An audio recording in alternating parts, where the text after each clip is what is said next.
स्वागत है जियोपोल आईएएस में। जैसा कि आप सभी लोगों को पता है कि डॉक्टर रमेश सिंह सर की किताब हम लोग पूरी खत्म कर रहे हैं। इसमें आज अगला चैप्टर, 5वां चैप्टर जो है वो है इन्फ्लेशन या मुद्रास्फीति।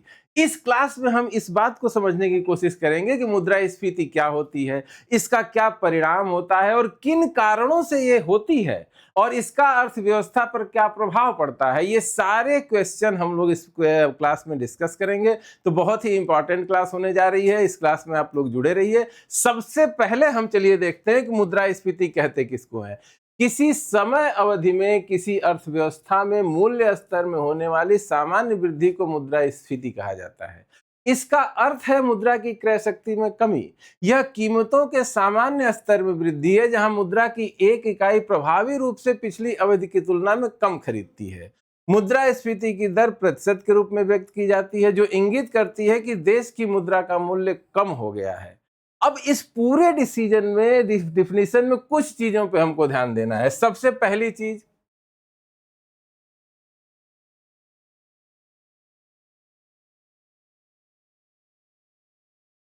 किसी भी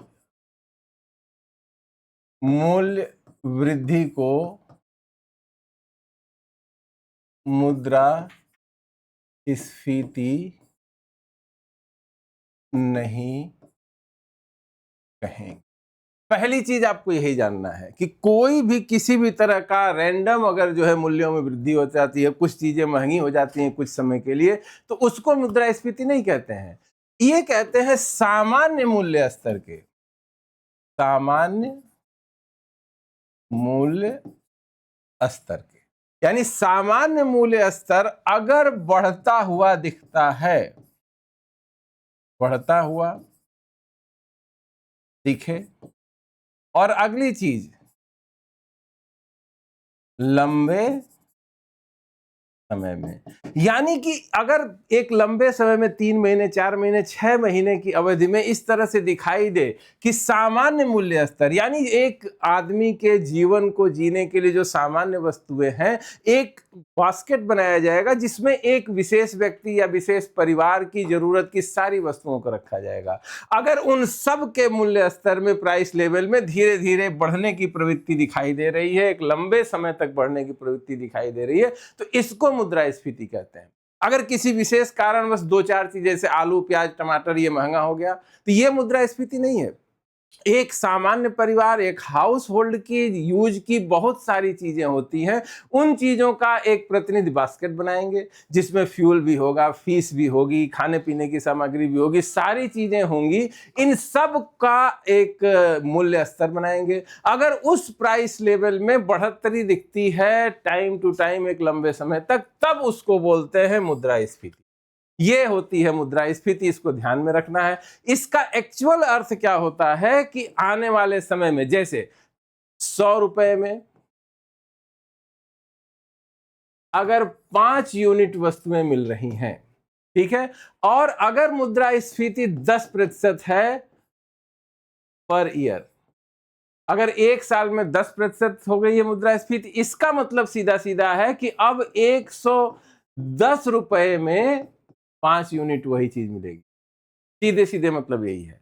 कहने का मतलब है कि मुद्रा जितना सामान पहले खरीद रही थी उससे कम खरीदेगी, मुद्रा की क्रय शक्ति में कमी आ जाएगी। ठीक है, यही इसका विशेष मतलब है। यानी 100 रुपए में पहले 5 यूनिट मिलती थी, अब एक साल बाद अगर 10% मुद्रास्फीति है तो 100 रुपए में 5 यूनिट हमको नहीं मिलेगी, यानी 100 से ज्यादा रुपए खर्च करने पड़ेंगे। यानी रुपए की पर यूनिट जो कास्ट है वो कम हो गई, मुद्रा की वैल्यू कम हो गई। यानी वस्तुओं और सेवाओं का मूल्य जो है बढ़ेगा और उसी रेशियो में हमारी जो करेंसी होगी, जो मुद्रा होगी, उसके मूल्य में कमी आती रहेगी। इसी घटना को बोलते हैं मुद्रास्फीति। यानी प्राइस लेवल, बहुत सारी वस्तुएं जो आदमी के जीवन की, एक इंसान के जीवन की जरूरी चीजें हैं, इनके मूल्य स्तर में बढ़ने की प्रवृत्ति दिखाई दे लंबे समय के अंतराल में, तब इसको बोलते हैं मुद्रास्फीति।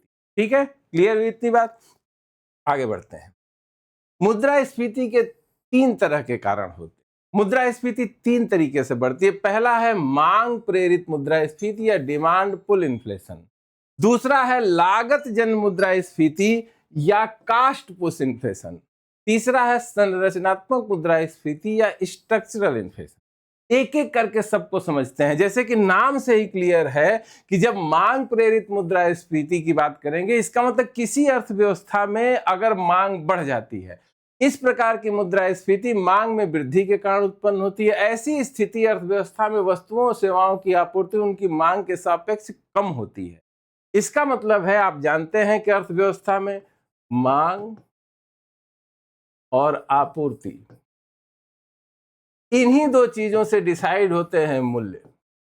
अगर किसी अर्थव्यवस्था में मांग बढ़ जाएगी और आपूर्ति कम हो जाएगी, इसका मतलब है कि कम वस्तुओं के पीछे ज्यादा लोग भागेंगे। डिमांड बढ़ेगी तो मूल्य बढ़ जाएंगे अपने आप ही। और मांग बढ़ने के कई कारण होते हैं, जैसे जनसंख्या में वृद्धि हो जाए, मांग बढ़ जाएगी। लोगों की इनकम पहले से ज्यादा हो जाए, डिमांड बढ़ जाएगी। एक आदमी आज के समय में मान लीजिए बेरोजगार है, उसकी इनकम नहीं है, तो किसी तरह अपना जीवन यापन करता है, अपने परिवार पर डिपेंडेंट रहता है। जैसे ही उसकी नौकरी लगती है या उसका इनकम का स्रोत जनरेट होता है, उसकी डिमांड बढ़ जाती है, उसका लाइफ स्टाइल बदल जाती है। अब वो सामान्य पहले की तरह से नहीं रह सकता है। यानी कि जैसे इनकम बढ़ेगी तो डिमांड बढ़ेगी, और अगर डिमांड बढ़ेगी किसी चीज की और उसके सापेक्ष में आपूर्ति नहीं बढ़ेगी, सप्लाई नहीं बढ़ेगी, तो मुद्रास्फीति इसका परिणाम होगा। देखिए, इसके कारण होते हैं जनसंख्या वृद्धि, सार्वजनिक व्यय में वृद्धि। यानी सरकार जब पैसे खर्च करती है, सरकार मान लीजिए कि एक प्रोजेक्ट ले आई, उसमें सरकार ने कहा कि 10,000 करोड़ रुपए खर्च किए जाएंगे, खर्च करके सड़क बनेगी। अब जब ये सड़क बनेगी तो इस 10,000 करोड़ रुपए का मान लीजिए 40% हिस्सा वेतन और मजदूरी में जाएगा, जो लोग इस सड़क में काम करेंगे। बाकी 60% हिस्सा मटेरियल में जाएगा। यानी किसमें? सीमेंट में, सीमेंट, बालू, स्टील, इन सब चीजों में। यानी ये 40%, 4,000 करोड़ रुपए लोगों के हाथ में आ जाएंगे। यानी अर्थव्यवस्था में पैसे आ गए, लोगों के हाथ में पैसा आ गया, वो पैसा अब खर्च होगा। मटेरियल में खर्च होने का मतलब है कि सीमेंट कंपनी की डिमांड बढ़ गई, सीमेंट की डिमांड बढ़ गई, वो उत्पादन को बढ़ाने की कोशिश करेगा, नए लोगों को नौकरी देगा।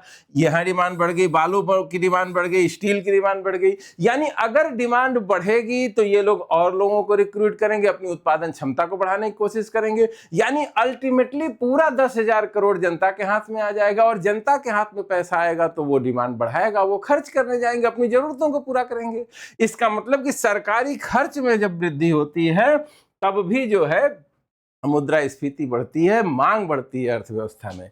घाटे का वित्त पोषण, हर एक इकोनॉमी में एक ऑप्टिमम लेवल होता है मुद्रा करेंसी के फ्लो का और उत्पादन के स्तर का। इन दोनों में जब डिसबैलेंस होता है, उत्पादन स्थिर का स्थिर है उतना ही है, और अर्थव्यवस्था में नोट छाप कर जो है हम पैसे की जो है सप्लाई कर देंगे तो करेंसी ज्यादा हो जाएगी, लोगों के हाथ में ज्यादा पैसा होगा, वो ज्यादा चीजों की डिमांड करेंगे, उतनी सप्लाई होगी नहीं क्योंकि उतना प्रोडक्शन ही नहीं है। इसके कारण भी इन्फ्लेशन बढ़ेगा। वेतन बढ़ जाएगा तो लोगों की खर्च बढ़ेंगे, तब भी डिमांड बढ़ेगी। काले धन का सृजन और समानांतर अर्थव्यवस्था, कैश फ्लो बढ़ता रहेगा, लोगों के पास अनाप शनाप ढंग से पैसे आएंगे, वो अनाप शनाप खरीदारी करेंगे। इसके कारण जो जरूरतमंद लोग होंगे उनको कम मिलेगा। कृषि वस्तुओं पर एमएसपी, हर साल सरकार जो है एग्रीकल्चर प्रोड्यूस पर जो है एमएसपी की घोषणा करती है और थोड़ा थोड़ा थोड़ा थोड़ा दाम जो है बढ़ा देती है। इस कारण से भी जो है हो जाता है ये। यानी कि डिमांड बढ़ने के कारण मुद्रास्फीति बढ़ती है, वस्तुओं की दाम बढ़ते हैं, इसी को बोलते हैं मांग प्रेरित मुद्रास्फीति। ठीक है, आगे चलते हैं। अगला कारण है लागत जन मुद्रास्फीति या कास्ट पुश इन्फ्लेशन। किसी भी चीज का प्रोडक्शन करने में कुछ रॉ मटेरियल का यूज करते हैं, तो कभी कभी ऐसा होता है कि जिन चीजों का यूज करके हम प्रोडक्शन कर रहे हैं उनकी ही लागत बढ़ जाती है। इसलिए भी होता है, जैसे इसे आपूर्ति साख स्फीति के नाम से जाना जाता है। आगतों के मूल्य में वृद्धि के परिणाम स्वरूप वस्तुओं और सेवाओं की आपूर्ति में होने वाली कमी के कारण लागत जन मुद्रास्फीति उत्पन्न होती है। यानी अगर मान लीजिए हम कार बना रहे हैं, कोई कार बनाने की फैक्ट्री है, उसमें टायर लग रहा है, अगर टायर का दाम बढ़ गया तो स्वाभाविक है कि कार का दाम भी बढ़ जाएगा। हमारी पूरी अर्थव्यवस्था बाहर से आयात किए हुए पेट्रोलियम प्रोडक्ट्स पर निर्भर है। हम अपनी जरूरत का ज्यादातर हिस्सा आयात करते हैं। अगर मार्केट में, फॉरेन मार्केट में दाम बढ़ गया पेट्रोलियम क्रूड का, तो उससे हमारे यहाँ भी मुद्रास्फीति बढ़ जाएगी। क्यों? क्योंकि सारी चीजें महंगी हो जाएंगी, ट्रांसपोर्टेशन महंगा हो जाएगा, तो इन सब का भी असर पड़ता है। जैसे अंतर्राष्ट्रीय बाजार में कच्चे तेल के मूल्य में वृद्धि से भारत जैसे देशों में लगभग सभी वस्तुओं के दाम बढ़ जाते हैं, क्योंकि ट्रांसपोर्टेशन, एक चीज को दूसरी जगह से ले जाना डीजल पर निर्भर है। डीजल महंगा हो गया, ट्रांसपोर्टेशन महंगा हो गया, सारी वस्तुएं महंगी हो जाएंगी। कच्चे माल की लागत, श्रम लागत, परिवहन लागत, उच्च कर दरें, उच्च ब्याज दर, ढांचागत कास्ट, आयातित मुद्रास्फीति। यानी अगर हम किसी चीज के प्रोडक्शन में इंपोर्ट पर निर्भर हैं, तो इंपोर्ट करके अगर सामान आया, उसका दाम बढ़ गया, तब भी मुद्रास्फीति बढ़ जाएगी। यानी कि जिन चीजों का यूज करके हम प्रोडक्शन कर रहे हैं, अगर हमारे कच्चे माल की कीमत बढ़ गई, तो इसके कारण भी वस्तुओं के दाम बढ़ जाते हैं। इसको बोलते हैं लागत जन मुद्रास्फीति। ठीक है, आगे चलते हैं। अगला है संरचनात्मक मुद्रास्फीति या स्ट्रक्चरल इन्फ्लेशन। इस प्रकार की मुद्रास्फीति को बॉटलनेक मुद्रास्फीति के रूप में जाना जाता है। सरकारी नीतियों के कारण इस प्रकार की मुद्रास्फीति की स्थिति उत्पन्न होती है। मौसम और ऋतु संबंधी स्थितियों या आपूर्ति में आने वाली बाधाओं के कारण समय समय पर ऐसी मुद्रास्फीति की स्थिति उत्पन्न होती है, जिससे वस्तुओं और सेवाओं की आपूर्ति में कमी हो जाती है। संक्षेप में, मुद्रास्फीति का प्रमुख कारण मांग में वृद्धि और वस्तुओं और सेवाओं की आपूर्ति में कमी से है। कुल ले देके एक तरह की मुद्रास्फीति वो भी हो सकती है जो हमारे स्ट्रक्चर के कारण ही हो। इकोनॉमी को हमने ऐसा स्ट्रक्चर बनाया है, सरकार की पॉलिसी ऐसी है कि हम चेंज नहीं कर पा रहे हैं, समय की जरूरत के हिसाब से बदल नहीं पा रहे हैं, हम अपनी सप्लाई लाइन को व्यवस्थित नहीं कर पा रहे हैं। इस कारण से भी जो है इन्फ्लेशन होता है, और इसी इन्फ्लेशन का कारण होता है कि हम अपनी व्यवस्था को ठीक नहीं कर पाते हैं और उसको कंट्रोल करने में असफल हो जाते हैं। तो मुद्रास्फीति के 3 कारण हो गए। पहला, मांग से डिपेंड करती है। दूसरा,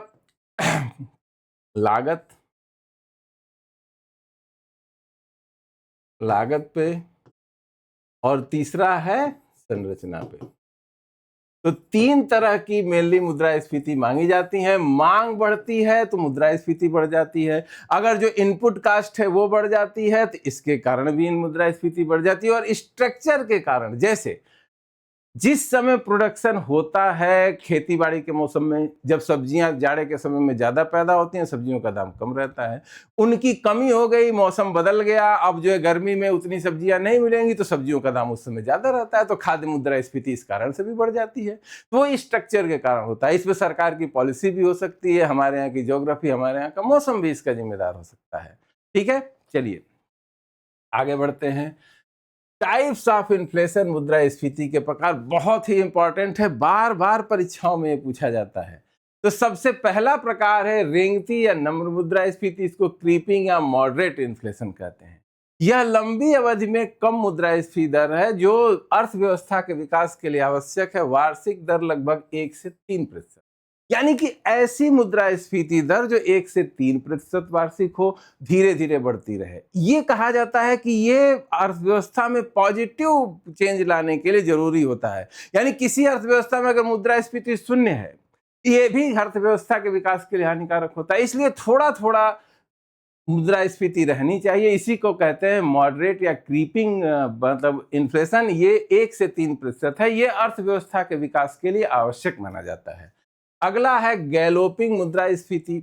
इस अवस्था में मुद्रास्फीति तेजी से बढ़ती है और दहाई अंक को पार कर जाती है। यह अर्थव्यवस्था के लिए गंभीर चेतावनी है। यानी तेजी से बढ़े, उछाल मारते हुए चले। 10% के ऊपर अगर मुद्रास्फीति किसी भी अर्थव्यवस्था में हो गई, तो ये इस बात की सूचना होती है कि अब हमें सतर्क हो जाना चाहिए और इस बात से बाहर निकलने की कोशिश करनी चाहिए, मुद्रास्फीति को कंट्रोल करने की कोशिश करनी चाहिए। अगला है अधिस्फीति या हाइपर इन्फ्लेशन। यह बहुत अधिक मुद्रास्फीति दर को संदर्भित करता है। पैसा लगभग बेकार हो जाता है क्योंकि मुद्रा का मूल्य तेजी से घटता है। वार्षिक दर लगभग 100% से अधिक। 100 क्या, कभी कभी ऐसी स्थितियां भी आई हैं जब 1000, 2000, 5000% तक जो मुद्रास्फीति की दर रही है। यानी कि जैसे जर्मनी में एक बार कंडीशन ऐसी हो गई थी द्वितीय विश्व युद्ध के बाद कि अगर आप रुपया लेके जाएंगे लकड़ी खरीदने के लिए, अपना खाना बनाने के लिए, तो उस रुपये से जो लकड़ी मिलेगी उससे ज्यादा ऊर्जा आप उत्पन्न कर लेंगे उस पैसे को जलाकर। इसका मतलब है कि रुपया बिल्कुल वर्थलेस हो जाता है हाइपर इन्फ्लेशन में। आज जो चीज आप 100 रुपए में खरीदेंगे वही चीज जो है 4 दिन बाद 150 रुपए में खरीदेंगे, उसके 4 दिन बाद 250 रुपए में खरीदेंगे, यानी लगातार ही कोलैप्स कर जाती है पूरी इकोनॉमी अधिस्फीति या हाइपर इन्फ्लेशन में। ये 100% से ज्यादा मुद्रास्फीति की दर को इसके नाम से संबोधित करते हैं। अगला देखिए, अगला है स्टैगफ्लेशन। यदि अर्थव्यवस्था में मुद्रास्फीति के साथ मंदी भी मौजूद हो तो इसका परिणाम स्टैगफ्लेशन हो। यह दो विरोधाभासों का संयोजन है जिसके कारण अर्थव्यवस्था स्थिर हो जाती है। यह मुद्रास्फीति और बेरोजगारी का संयोजन है। एक तरफ दाम बढ़ेंगे, दूसरी तरफ आर्थिक विकास कम हो जाएगा। अब खुद से अपने से सोचकर देखिए कि क्या चीज इसमें कहने की कोशिश हो रही है। जैसे मान लीजिए कि मुद्रास्फीति बढ़ी हुई है,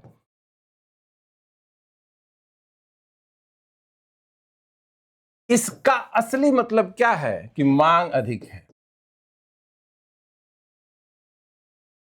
यानी कि अर्थव्यवस्था में डिमांड है ना वस्तुओं की, सेवाओं की, तभी तो डिमांड मुद्रास्फीति है। लेकिन स्टैगफ्लेशन की स्थिति में क्या होता है कि मांग भी नहीं है, मांग भी नहीं है, साथ ही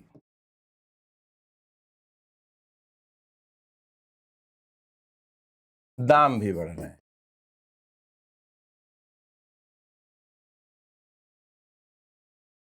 यानी कि मार्केट में कोई खरीदार भी नहीं है आपकी सामान का, और आप अपने सामान का दाम जो है बढ़ाते भी जा रहे हैं। ये एक ऐसी विचित्र स्थिति होती है जिसको सामान्य व्यवस्था में सॉल्व भी नहीं किया जा सकता है।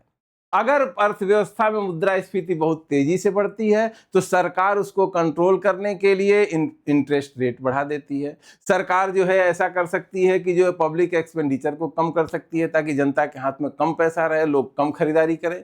ये व्यवस्था अपनाई जा सकती है। लेकिन यहाँ पर क्या प्रॉब्लम होती है कि मांग जो है ही नहीं, कोई खरीदारी करने भी नहीं जा रहा है, जरूरत से ज्यादा लोग खरीदारी भी नहीं कर रहे हैं, लोगों के पास पैसा भी नहीं है, और साथ ही साथ जो है दाम भी बढ़े जा रहा है। यानी मंदी भी है और इन्फ्लेशन भी है। इन दोनों को जब एक साथ ये स्थिति आती है तो इसी को कहते हैं स्टैगफ्लेशन। ठीक है, और ये एक विचित्र स्थिति होती है, इसको सॉल्व करना बहुत कठिन होता है किसी भी गवर्नमेंट के लिए। ठीक है, अगला है अपस्फीति या डिफ्लेशन। नकारात्मक मुद्रास्फीति या इस मुद्रास्फीति का उल्टा, अगर दाम बढ़ने की जगह घट रहे हो तो इसी को कहते हैं डिफ्लेशन। ठीक है, इसके बाद देखिए कोर मुद्रास्फीति और हेडलाइन मुद्रास्फीति, ये दोनों भी बड़े ही इंपॉर्टेंट कॉन्सेप्ट है, इसको भी अपने ध्यान में रखिए। देखिए कैसे, जब आप गौर करेंगे अपनी रोजमर्रा की जरूरतों पर तो आप ये देखेंगे कि कुछ चीजों के दाम बहुत तेजी से बढ़ते घटते नहीं है। जैसे मोटरसाइकिल अगर अप्रैल में आपको 1 लाख रुपए की मिल रही है तो उसके 6 महीने बाद भी 1 लाख की मिलेगी या 1,500,000 रुपए की हो जाएगी। कोई और चीज है, कंप्यूटर है, वो अगर आपको मिल रहा है 30,000 रुपए का तो ये हो सकता है कुछ दिन बाद 29,000 रुपए का हो जाए। लेकिन कुछ चीजें ऐसी हैं जिनमें दाम बहुत तेजी से फ्लक्चुएट करता है। जैसे पेट्रोलियम, हम पेट्रोलियम आयात के लिए विदेशों पर निर्भर हैं। विदेशों में दाम आज $80 प्रति बैरल है, वो 10 दिन बाद जो है $90 प्रति बैरल हो सकता है, वो $100 के ऊपर जा सकता है, या हो सकता है वो $50 भी हो जाए। यानी तेजी से दाम फ्लक्चुएट होते हैं। खाने पीने की वस्तुएं, जिस समय आलू का उत्पादन हो गया उस समय आलू 5 रुपए किलो हो गया, नहीं तो वही आलू 50 रुपए किलो हो जाएगा। तो फल है, आम जो है जाड़े गर्मी के समय में जब आम का सीजन होगा तो 40 रुपया किलो मिलेगा। उसके बाद आप आम खोजने लगेंगे अक्टूबर नवंबर में तो आपको मिलेगा ही नहीं, या मिलेगा तो 100 रुपए का एक आम मिलेगा। तो यह कहने का मतलब है कि खाने पीने की वस्तुओं, पेट्रोलियम पदार्थों का दाम तेजी से ऊपर नीचे होता है, और उनको अगर हम साथ में शामिल करके मुद्रास्फीति की दर निकालते हैं तो पूरी अर्थव्यवस्था की सही पिक्चर नहीं आ पाती है। इसीलिए कॉन्सेप्ट आया कोर मुद्रास्फीति का। कोर मुद्रास्फीति वह मुद्रास्फीति दर है जिसमें ऊर्जा और खाद्य कीमतों जैसे अस्थायी अस्थिर कारक शामिल नहीं होते। यानी कि जब हम प्राइस लेवल का डिसीजन ले रहे हैं तो हमने एक बास्केट मान लीजिए बनाया, इसमें यहां पर रखा ऊर्जा यानी पेट्रोलियम, इसके नीचे रखा फूड और इसके नीचे बाकी सारे कंज्यूमर ड्यूरेबल्स रखे। तो कहने का मतलब है कि इसको हटा दें। क्यों? क्योंकि इसमें फ्लक्चुएशन ज्यादा है। तो जो बाकी चीजें बचेंगी, इनकी मुद्रास्फीति जब निकालेंगे दर, तब हमको अर्थव्यवस्था की सही पिक्चर पता चलेगी कि एक्चुअल में हमारे यहाँ स्टील के दाम कितने बढ़ रहे हैं, हमारे यहाँ एयर कंडीशन, पंखा, बल्ब, इनके दाम कितने बढ़ रहे हैं, हमारे यहाँ फ्रिज कितना महंगा हो रहा है, हमारे यहाँ शिक्षा कितनी महंगी हो रही है बच्चों के लिए, ये एक्चुअल पता चलेगा। और ये चूंकि बहुत अस्थिर चीजें हैं, इसका दाम कभी भी बढ़ सकता है, कभी भी घट सकता है, इसलिए इसको हटा देते हैं। तो इनको हटाने के बाद जो मुद्रास्फीति निकलती है उसको बोलते हैं कोर मुद्रास्फीति। और हेडलाइन मुद्रास्फीति सारे को मिलाकर, यानी जो भी फूड बास्केट में चीजें हैं, सबकी मुद्रास्फीति की जब गणना करते हैं तो उसको बोलते हैं हेडलाइन मुद्रास्फीति। यह उस मुद्रास्फीति के आंकड़े को संदर्भित करता है जिसे मौसमी या भोजन और ऊर्जा जैसे तत्वों की कीमतों के लिए समायोजित नहीं किया जाता, जिन्हें कोर मुद्रास्फीति में हटा दिया जाता है। यानी सारी वस्तुओं को लेकर मुद्रास्फीति निकालेंगे तो हेडलाइन मुद्रास्फीति, अगर केवल खाने पीने और एनर्जी को निकालकर बाकी चीजों का निकालेंगे तो उसको बोलते हैं कोर मुद्रास्फीति। स्क्यूफ्लेशन अगला शब्द है। ये एक और विषम स्थिति के बारे में है। यह उस विषम परिस्थिति को संदर्भित करता है जब कुछ वस्तुओं की कीमतें बहुत तेजी से बढ़ती हैं जबकि अन्य स्थिर होती हैं और यहां तक कि कम भी हो जाती हैं। इसका मतलब है कि ये ऐसी चीज है जिसमें हम अनुमान नहीं लगा सकते हैं कि एक्चुअल में अर्थव्यवस्था में हो क्या रहा है।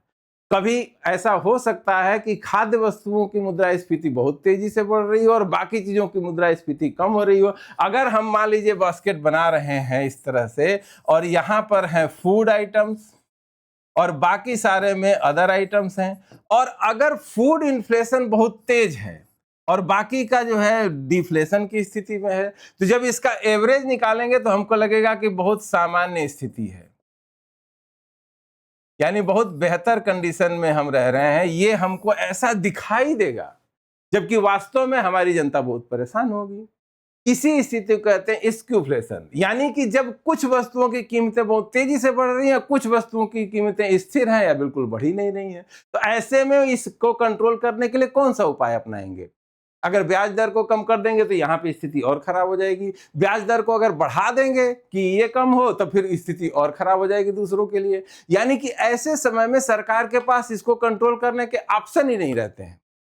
जैसे यह शब्द आर्थिक सर्वेक्षण 2009 में सामने आया था, जिसमें वित्तीय वर्ष 2009-10 में भारतीय मुद्रास्फीति के परिदृश्य का वर्णन किया गया था, जब कोर मुद्रास्फीति नगण्य बनी हुई थी और खाद्य मुद्रास्फीति बहुत अधिक थी। यानी कि कोर मुद्रास्फीति आपको पता है कि फूड और एनर्जी आइटम्स को हटा देते हैं तो निकलती है कोर। तो कोर मुद्रास्फीति तो बहुत कम थी, 1% से भी नीचे थी, जबकि फूड इन्फ्लेशन और एनर्जी इन्फ्लेशन जो है बहुत ज्यादा था, 10 के ऊपर था। तो आम लोगों का जीवन तो इससे डिस्टर्ब हो ही रहा था। इसी चीज को जो है बोलते हैं स्क्यूफ्लेशन, यानी ऐसी स्थिति जिसमें कुछ चीजों के दाम बहुत तेजी से बढ़ रहे हो और कुछ चीजों के दाम जो है बिल्कुल स्थिर हो या रुके हुए हों। अब इन्फ्लेशन से रिलेटेड एक और कॉन्सेप्ट पे हम लोग चर्चा करेंगे, जिसको बोलते हैं फिलिप्स वक्र या फिलिप्स कर्व।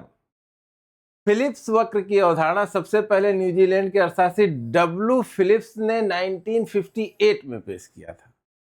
इन्होंने कई अर्थव्यवस्थाओं का अध्ययन किया था, पूरे 100 साल का जो है डेटा लेके, और उसके आधार पर अपना ये वक्र बनाया था। और इन्होंने इसमें यह कहा कि ये बेरोजगारी और मुद्रास्फीति के बीच संबंध को दर्शाता है, और ये बताता है कि ऐतिहासिक रूप से बेरोजगारी और मुद्रास्फीति के बीच एक विपरीत संबंध रहा है, जिसका अर्थ है कि जब मुद्रास्फीति अधिक होती है बेरोजगारी कम होती है, और इसके उल्टा भी होता है। यानी कि मुद्रास्फीति अगर तेजी से किसी अर्थव्यवस्था में बढ़ रही है तो सामान्यतः क्या होगा, वहां पे बेरोजगारी कम हो जाएगी। अगर मुद्रास्फीति कम हो रही है तो बेरोजगारी बढ़ जाएगी। तो इसके आधार पर इन्होंने सलाह दी, ये निहितार्थ था कि नीति निर्माता मुद्रास्फीति और बेरोजगारी के बीच व्यापार बंद का उपयोग कर सकते हैं, कि जब जो है बेरोजगारी बढ़ रही हो तो उस समय मुद्रास्फीति को बढ़ाने की कोशिश करेंगे, और मुद्रास्फीति बढ़ेगी तो बेरोजगारी अपने आप कम होने लगेगी। उदाहरण के लिए वे मुद्रास्फीति को कम करने के लिए बेरोजगारी को बढ़ाने वाली नीतियां अपना सकते हैं, या वे बेरोजगारी कम करने के लिए मुद्रास्फीति को बढ़ाने वाली नीतियां अपना सकते हैं। यानी कि ऐसी सलाह ये देते हैं कि मुद्रास्फीति और बेरोजगारी के बीच बिल्कुल विपरीत संबंध होता है। जैसे इस फिगर में देखिए, यहां पर इन्होंने इन्फ्लेशन रेट को रखा है और यहां पर रखा है अनएम्प्लॉयमेंट रेट को। ये कहते हैं कि जैसे जैसे इन्फ्लेशन रेट बढ़ता है किसी भी पॉइंट से, इन्फ्लेशन रेट बढ़ेगा तो बेरोजगारी कम हो जाएगी इधर की तरफ। अगर इन्फ्लेशन रेट ऊपर जा रहा है तो बेरोजगारी कम हो रही है, और जैसे जैसे इन्फ्लेशन कम होगा वैसे वैसे बेरोजगारी बढ़ने लगेगी। ये इनका अपना अध्ययन था 1958 में। तो इस सिद्धांत को बहुत चर्चा मिली और लोगों ने इसको बड़ा हाथों हाथ लिया। लगा कि जो है हमारे पास जो मुद्रास्फीति और बेरोजगारी दोनों से जो है निपटने का एक तरीका आ गया है। लेकिन सब कुछ इतना आसान नहीं था। 70 में एक नई घटना घट गई, वही जो मैंने बताया, स्टैगफ्लेशन। स्टैगफ्लेशन की स्थिति पहली बार 1970 में अमेरिकी अर्थव्यवस्था में आई, जब औसत बेरोजगारी दर 6% से ऊपर और औसत मुद्रास्फीति दर 7% से ऊपर थी। इसने फिलिप्स वक्र के मूल सिद्धांत को चुनौती दी। यदि अर्थव्यवस्था में मुद्रास्फीति के साथ साथ मंदी भी मौजूद हो तो इसका परिणाम स्टैगफ्लेशन होता है, यानी कि बेरोजगारी भी बढ़ी हुई है और इन्फ्लेशन भी बढ़ा हुआ है। यह दो विरोधाभासों का संयोजन है जिसके कारण अर्थव्यवस्था स्थिर हो जाती है। मुद्रास्फीति और बेरोजगारी का संयोजन है। एक तरफ दाम बढ़ेंगे, दूसरी तरफ आर्थिक विकास भी कम हो जाएगा। यानी कि फिलिप्स वक्र जो है हमको ये बताने की कोशिश कर रहा था कि मुद्रास्फीति बढ़ेगी तो बेरोजगारी कम होगी, और उसी के 10 साल के अंदर अमेरिका में ऐसी स्थिति हो गई जहां बेरोजगारी भी बढ़ी हुई थी और मुद्रास्फीति भी बढ़ी हुई थी। इसी स्थिति को कहा गया स्टैगफ्लेशन, यानी फिलिप्स वक्र अब जो है पॉलिसी निर्माण में उतना जो है कारगर हथियार नहीं माना जाता है। आज फिलिप्स वक्र को आमतौर पर एक अल्प अवधि संबंध के रूप में देखा जाता है और यह माना जाता है कि दीर्घावधि में बेरोजगारी मुद्रास्फीति के बीच कोई समझौता नहीं होता है। दोनों बिल्कुल अलग अलग चलती हैं। मुद्रास्फीति को कम करके या बढ़ा के हम बेरोजगारी को प्रभावित नहीं कर सकते हैं। इसका मतलब सरकारें अल्प अवधि में बेरोजगारी और मुद्रास्फीति के बीच व्यापार बंद का उपयोग कर सकती हैं, लेकिन दीर्घावधि में बेरोजगारी अपनी प्राकृतिक स्तर पर वापस आ जाएगी। यानी बेरोजगारी को दूर करने के लिए नए तरीके अपनाने पड़ेंगे। केवल मुद्रास्फीति कंट्रोल करने या न कंट्रोल करने से स्थितियों में बदलाव नहीं होगा। ठीक है, चलिए आगे बढ़ते हैं। अब हम लोग देखते हैं कि अगर बढ़ रही है इन्फ्लेशन तो उसके परिणाम क्या नुकसान होता है इससे। देखिए, जैसे कुछ क्षेत्रों में मंदी आ सकती है, कुछ वस्तुओं के मूल्य में वृद्धि का उनकी मांग में कमी आ जाती है तथा अर्थव्यवस्था के कुछ क्षेत्रों में मंदी की स्थिति उत्पन्न हो जाती है। जैसे आप सोच कर देखिए, हम सब की जिंदगी में कुछ होती हैं इसेंशियल जरूरतें, खाना पीना, दवाई, ट्रांसपोर्टेशन, आना जाना, इन सब के लिए बच्चों की फीस, किताब कापी, ये सब जरूरी होती है। लेकिन कुछ चीजें ऐसी होती हैं जिनको हम टाल सकते हैं आगे के लिए। तो जब मुद्रास्फीति बढ़ती है तो जो ऐसी चीजें होती हैं जिनके बिना लोगों का काम चल सकता है, उसकी डिमांड कम हो जाती है। जैसे बहुत तेज मुद्रास्फीति चल रही है, लोगों की बचत कम हो रही है, तो अपने खाने पीने में कटौती नहीं कर सकते हैं। बच्चे की फीस जमा करेंगे ही, कोई बीमार होगा तो इसका इलाज कराएंगे ही। लेकिन अगर आपकी जरूरत है कि आप अपनी बाइक को अपग्रेड कर लें, नई बाइक ले लें, पुरानी बाइक से परेशान है, तो मुद्रास्फीति की स्थिति में आप बाइक की खरीद को टाल देंगे, उसको आगे के लिए छोड़ देंगे। इससे नुकसान ये होगा कि सारी कंडीशन होने के बाद भी कुछ ऐसी चीजें होंगी जिनकी डिमांड में कमी आ जाएगी मुद्रास्फीति के कारण। दूसरा, कर्मचारियों पे प्रतिकूल प्रभाव। आप जानते हैं कि जो सैलरी पेशा लोग होते हैं, इनको इंक्रीमेंट साल में एक बार मिलता है, लेकिन मुद्रास्फीति तो महीने दर महीने वस्तुओं का दाम बढ़ाती है, और अगर मुद्रास्फीति चल रही है तो उसकी बचत प्रभावित होने लगती है। उनको अगर 10,000 रुपये जनवरी में मिल रहा था, वही 10,000 रुपये दिसंबर में मिल रहा है, तो 10,000 में जितना सामान वो खरीद सकते थे जनवरी में, उससे कम सामान वो दिसंबर में खरीदेंगे। यानी उनके ऊपर ज्यादा प्रभाव पड़ेगा, उनकी सेविंग इससे प्रभावित होगी, उनका जीवन स्तर इससे प्रभावित होगा। तो कर्मचारियों पर प्रतिकूल रूप से प्रभावित होते, क्योंकि उनकी क्रय शक्ति कम हो जाती है जबकि उनका वेतन समान रहता है। दूसरी ओर यह व्यवसायियों के लिए अनुकूल होता है क्योंकि मूल्य वृद्धि का उन्हें लाभ प्राप्त होता है। अगर कोई व्यवसाय कर रहा है आदमी, तो वो जो स्टॉक खरीद के रखा है उसका भी दाम बढ़ता है मुद्रास्फीति के कारण, तो वो तो अपने कुछ नुकसान को भरपाई कर लेता है। लेकिन नौकरी पेशा लोगों को हर हाल में इससे परेशानी का सामना करना पड़ता है। समृद्धि तथा उद्योगों के लिए ऋण उपलब्धता में प्रभाव। अर्थव्यवस्था में मुद्रास्फीति को रोकने के लिए ब्याज दर में वृद्धि की जाती है।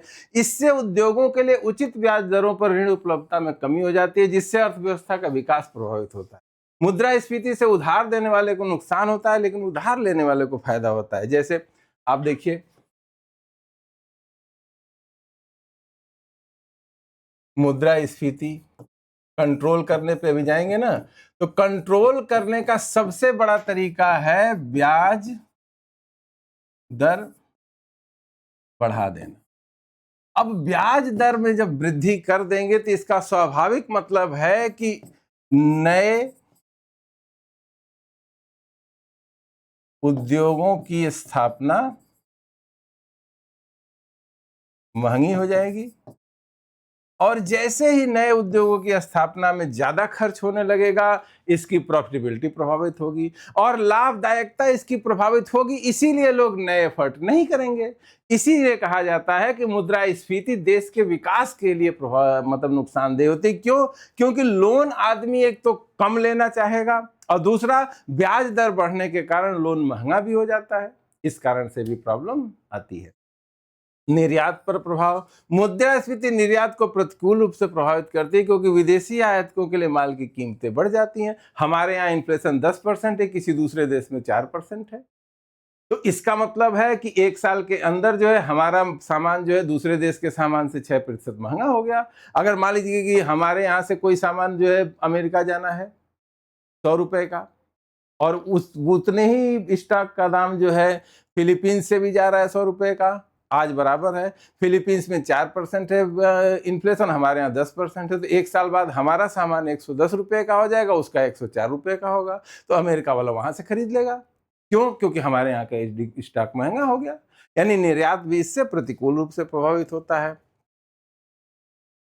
आयात पर प्रभाव। घरेलू अर्थव्यवस्था में मुद्रास्फीति की स्थिति में वस्तुओं के आयात में वृद्धि होती है, क्योंकि आयातित माल घरेलू स्तर पर उत्पादित वस्तुओं की तुलना में सस्ते हो सकते हैं। ऐसा हो सकता है कि जहां से हम सामान मंगा रहे हैं, जहां से आयात कर रहे हैं, वहां पर इतना इन्फ्लेशन ना हो, हमारे यहाँ इन्फ्लेशन हो। इस कारण से भी प्रॉब्लम हो सकती है। विदेशी मुद्रा पर प्रतिकूल प्रभाव। मुद्रास्फीति का निर्यात में कमी और आयात में वृद्धि होती है। इससे विदेशी मुद्रा की मांग बढ़ जाती है, हमारा निर्यात कम हो जाएगा, आयात अधिक हो जाएगा। तो स्वाभाविक सा काम यही होना है। बचतों को हतोत्साहन। मुद्रा के मूल्य में कमी और दीर्घकालिक अनिश्चितता के कारण उच्च मुद्रास्फीति से अर्थव्यवस्था में बचत की प्रवृत्ति हतोत्साहित होती है। अगर मान लीजिए कि ब्याज दर जो है, हम अगर एफडी करा रहे हैं 7% मिल रहा है और मुद्रास्फीति 10% है, तो एक साल में हमारा 100 रुपया 107 रुपये होगा और रुपए की वैल्यू 100 रुपए की 110 के बराबर हो गई। इसका मतलब है कि हमको 3% का नुकसान ही होगा। तो ऐसी स्थिति में लोग बचत नहीं करना चाहते हैं, उसको किसी और चीज में लगा देंगे, सोने में खरीद लेंगे, जमीन में इन्वेस्टमेंट कर देंगे, इस तरह की चीजों में चले जाते हैं। यानी कि सेविंग्स भी देश की प्रभावित होती हैं इन्फ्लेशन के कारण।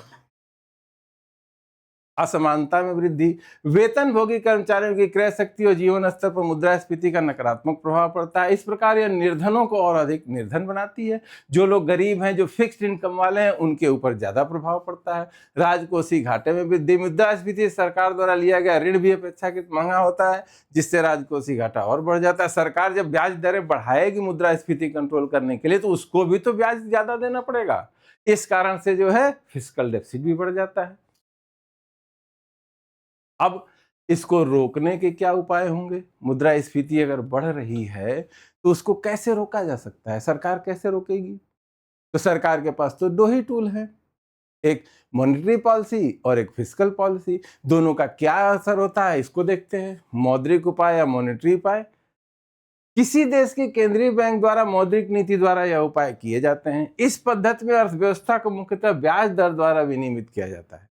क्योंकि ये उपाय अर्थव्यवस्था में तरलता को नियंत्रित करते हैं, इसीलिए इनका उपयोग केवल मांग प्रेरित मुद्रास्फीति को नियंत्रित करने के लिए किया जा सकता है।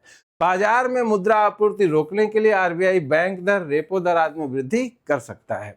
मुद्रास्फीति का सीधा मतलब है कि किस व्यक्तियों के पास, आम लोगों के पास खरीदारी के लिए ज्यादा पैसा है, तो लोगों के पास जो कैश इन हैंड है उसको कम करना है। तो मॉनेटरी पॉलिसी में आरबीआई इंटरेस्ट रेट बढ़ा सकती है, जिससे रेपो रेट है इसके अलावा बैंक दर है। जब इंटरेस्ट ज्यादा लगने लगेगा तो बहुत सारे लोग जो है खरीदारी करना कम कर देंगे।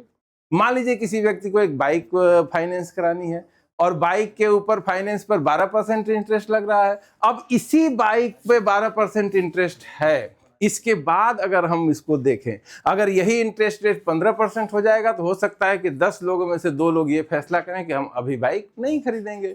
यानी कि मांग प्रेरित मुद्रास्फीति अगर है, डिमांड बढ़ने के कारण मुद्रास्फीति आई है, तो उसको कंट्रोल करने का उपाय है कि मॉनेटरी पॉलिसी से इसको कंट्रोल किया जा सकता है। ठीक है, अगला उपाय देखिए, अगला उपाय है फिस्कल पॉलिसी यानी राजकोषीय उपाय। ये उपाय राजकोषीय नीति के माध्यम से लागू किए जाते हैं। सरकार विभिन्न योजनाओं और परियोजनाओं पर होने वाले व्यय में कमी कर सकती है तथा सरकार कर की दरों में वृद्धि कर सकती है, परंतु विभिन्न योजनाओं परियोजनाओं पर होने वाले व्यय में कमी से सरकार के बारे में नकारात्मक भावना का प्रसार होगा, देश की विकास की संभावना को ठेस पहुंचेगी। यानी कि दोनों पे देखिए, पहला है मौद्रिक उपाय और दूसरा है राजकोषीय उपाय। दो तरह के उपाय अपनाए जाते हैं। ये केवल मांग प्रेरित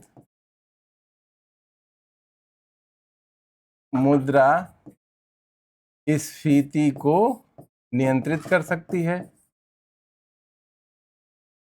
और ये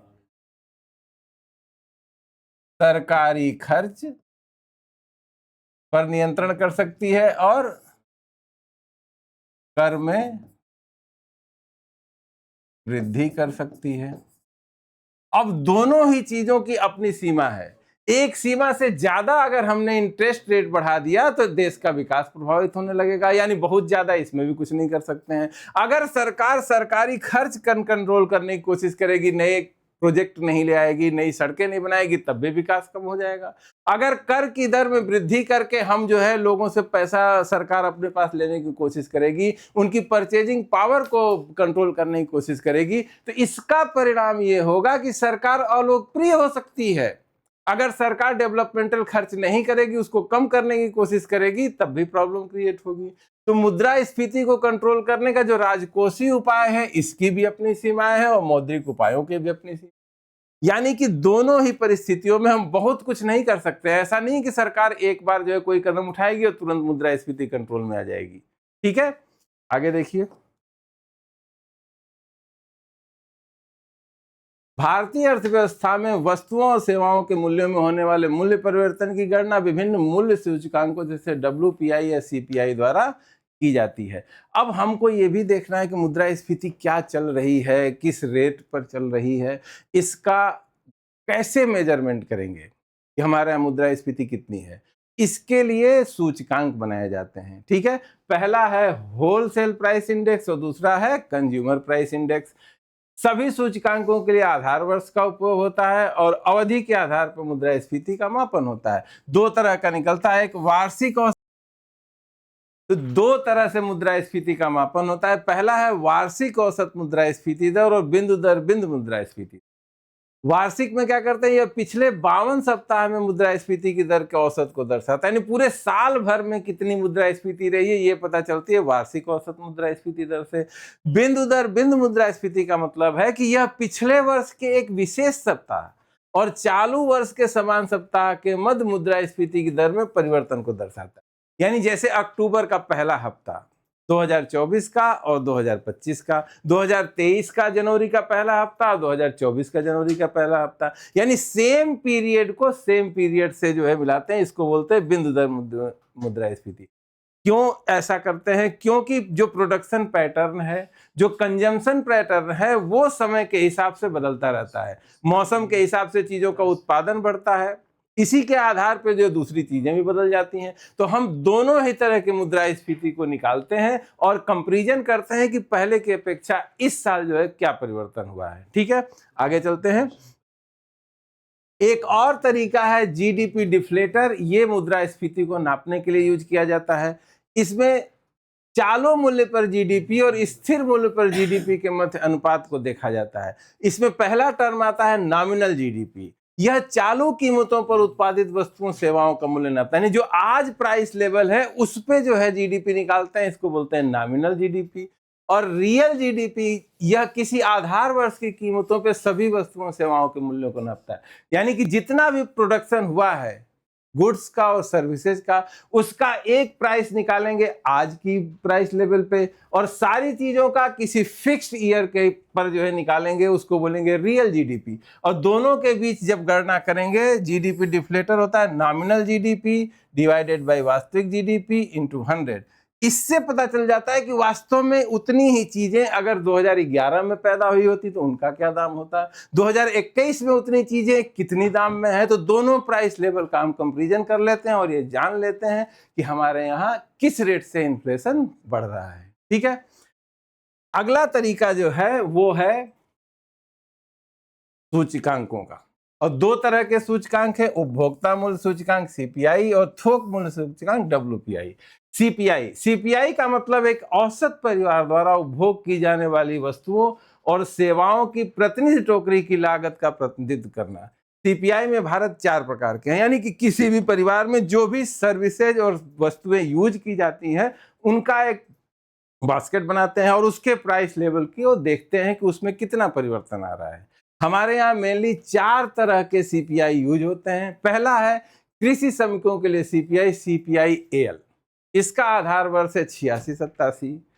अगला है औद्योगिक श्रमिकों के लिए सीपीआई आईडब्ल्यू, इसका आधार वर्ष है 2016। ग्रामीण तथा शहरी आबादी के लिए सीपीआई आर+यू, आधार वर्ष है 2012। ग्रामीण श्रमिकों के लिए सीपीआई आरएल, इसका आधार वर्ष है 86-87।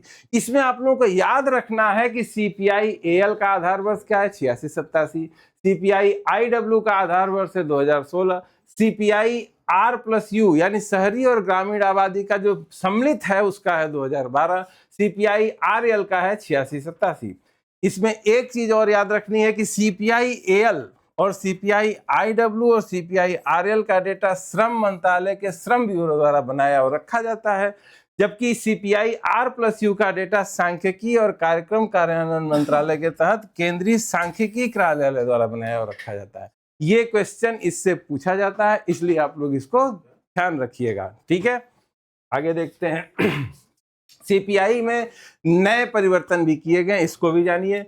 आधार वर्ष 2016 वाली नई श्रृंखला लक्षित आबादी के नवीनतम उपभोग पैटर्न को कवर करती है। यह स्वास्थ्य, शिक्षा, मनोरंजन, अन्य विविध खर्चों पे खर्च को अधिक महत्व देती है, जबकि भोजन और पेय पदार्थों के वजन को कम करती है। यानी वेटेज खाने पीने की वस्तुओं का पहले से कम किया गया है और अदर चीजों का वजन बढ़ाया गया है। नमूना आकार 41,040 परिवारों से बढ़ाकर 48,384 कर दिया गया है। खुदरा मूल्य डेटा एकत्रित करने के लिए चयनित बाजारों की संख्या 289 से बढ़ाकर 317 कर दी गई है।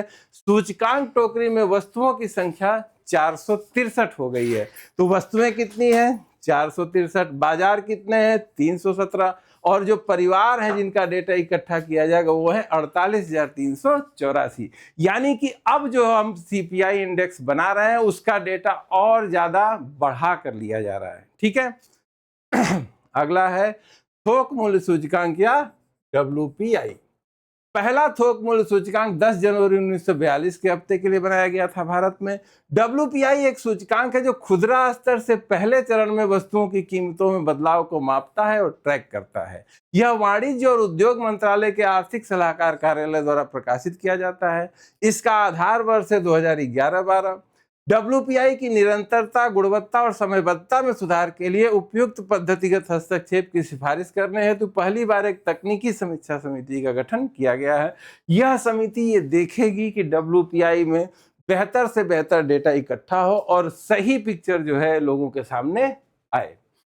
नई डब्ल्यूपीआई की परिभाषा में अप्रत्यक्ष करों को शामिल नहीं किया गया है ताकि उत्पादकता और पैमाने की विवेचना बेहतर ढंग से हो सके। साथ ही इससे नई डब्ल्यूपीआई श्रृंखला निर्माता मूल्य सूचकांक, प्रोड्यूसर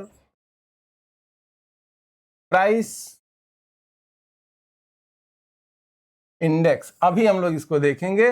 प्रोड्यूसर प्राइस इंडेक्स की अवधारणा के करीब आ गई है, जो वैश्विक प्रथाओं के अनुरूप है। नई श्रृंखला के अंदर WPI फूड इंडेक्स को भी प्रस्तुत किया गया, यानी कि खाने पीने की वस्तुओं का इंडेक्स अलग से बनाया गया जो CSO द्वारा प्रकाशित CPI फूड प्राइस इंडेक्स के साथ साथ खाद्य मुद्रास्फीति को प्रभावी ढंग से मॉनिटर करेगा। नई श्रृंखला में खाद्य वस्तुओं के तहत फल और सब्जियों के उपसमूह मौसम टाज को अद्यतन किया गया, यानी जो खाद्य खाने की फल और सब्जियां जिस मौसम में मिलती हैं उस मौसम में उसको जोड़ा गया है, जिस मौसम में नहीं मिलती हैं उस मौसम में उसको हटा दिया गया है। अब एक और इंडेक्स बनाया जाता है जिसका नाम है रेजिडेक्स। रेजिडेक्स एक इंडेक्स है जो हाउसिंग से रिलेटेड है। रेजिडेक्स देश का पहला आधिकारिक आवास मूल्य सूचकांक है, 2007 में नेशनल हाउसिंग बैंक द्वारा तैयार किया गया था।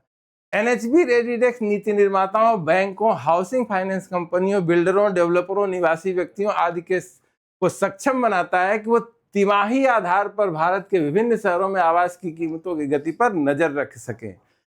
यह विभिन्न शहरों में मूल्य रुझानों का विश्लेषण भी करता है।